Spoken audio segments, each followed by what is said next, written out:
The Young and Prodigious T.S. Spivet. It seems to be being referred to everywhere as just... It's the worst title I've ever heard. Do you think? Yes. Okay, well, it's being referred to everywhere as just T.S. Spivet. It's based on illustrated book by Reeve Larson. Hang on. Which the book is called The Selected Works of T.S. Spivet.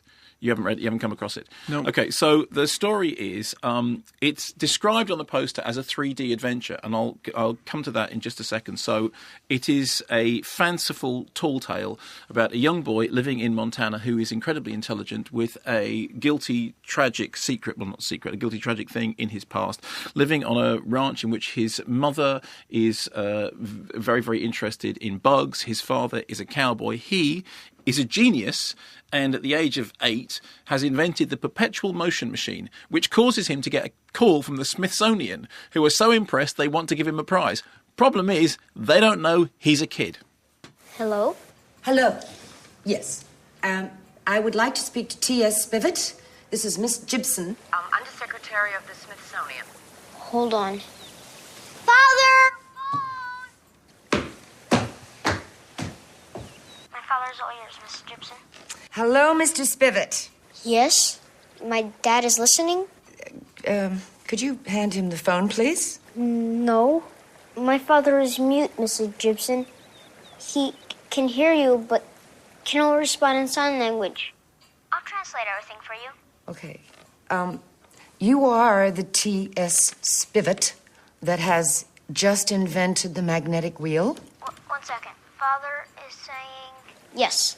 I only sent you the blueprints because I didn't have the time to build it. The quest for perpetual movement. I mean, it's the holy grail of inventors. And it's just been solved by a very, very young kid. So, story is he'll have to get to Washington to get to the Smithsonian in order to receive this award. But how's he going to do it? Well, the answer is he's going to have to run away and jump on a train. Now, the story is obviously... Why is he going to have to run away and get on a train? Because how's he going to get to Washington? Get a coach? Okay. Fly? So, in the story, he's going to get on a train, all right? It's a story, okay? Yeah. Not a documentary, right? You know that whole thing before? Not a documentary, it's a story, okay? Can they send a taxi? No, not from Montana to Washington. So he's going to have to go there by jumping on a train. And an adventure is set in motion whereby a young, brilliant kid jumps on a train to go from Montana to Washington to receive a prize at the Smithsonian Institute. Now, when the film is described on the poster. I mean, Genet is an interesting director who's done, Amelie is the thing he's most famous for. Of course, he was involved in one of the Alien movies. And what he's known for is this kind of very intricate visual world in which everything is tied up with mechanics. You think if you've seen Amelie, right? Mm-hmm. You know the central sequence in Amelie in which there's a lot of rhythmic banging and crashing with a whole bunch of things going on at the same time, almost like a house has become an orchestra. There is stuff happening upstairs and stuff happening downstairs, and it all seems to be happening in boom, boom, boom, time together. I'm being you realise what I'm doing is that I'm being discreet. Yes, but fine, okay, fine. So that is one of his sort of his great visual tics. In the case of this, the thing it reminded me of most, although it's nothing like as good, but I think it is quite fun, is Hugo. And the reason is the way in which it uses its 3D. It has a very sort of bright, overlit palette that gives the whole thing an air of artificiality. And the 3D is used not as an immersive tool, but actually, in a weird way, as a kind of alienating tool, much in the same way that Hugo was. Hugo has this boy at loose in a world of automata and machines and clockwork. And all the time that you're watching it, the 3D is drawing your attention to the idea that somehow this is about the birth of cinema. I mean, 3D is as old as cinema anyway. And so what Scorsese is doing is very self-consciously saying this movie has a 3D element to it because so much of it is about the mechanics of the projector, the mechanics of the automata, the clockwork, the actually literally running inside the doings of a clock.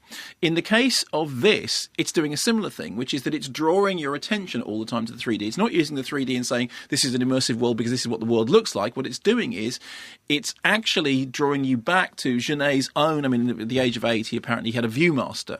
The Viewmaster is always the thing which is cited when people say the problem with 3D is it just looks like a Viewmaster. You know what a Viewmaster, the thing that you look through? One. Everyone did. True. So he, at the age of 8, had one and he cut it up. I had Thunderbirds episodes on one of those. Really? Yeah.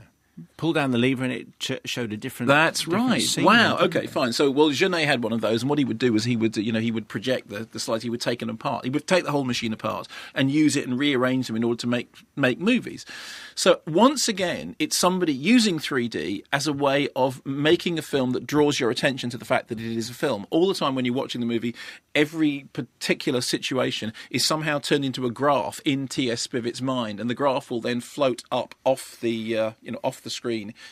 So it's constantly drawing attention to what it's doing, not in a kind of, in a way of like a cheesy horror movie in which it's constantly pointing things at you and throwing things at you, but as if what you're watching is in itself somehow mechanical. Now, the film is not perfect by quite a long way. I know that some critics have really, really taken against it and found it to be twee. I didn't. I thought it was kind of fun and inventive, and I thought that the use of 3D was, as with Martin Scorsese's, intelligently done. And although it's by no means Genet's the best film, there was a lot of pleasure to be had in it. I mean, he is somebody who has a really sort of gleeful visual sense. The story is utterly fanciful. Helena Bonham Carter is very good. Helena Bonham Carter and Judy Davis are kind of these perfectly counterbalanced, non-maternal figures who exist, either side of the boy's trajectory. I thought it was kind of fun, and I actually liked what he did with it visually. So that's another 3D film that has got past Your filter. me. Your blockage. My blockage.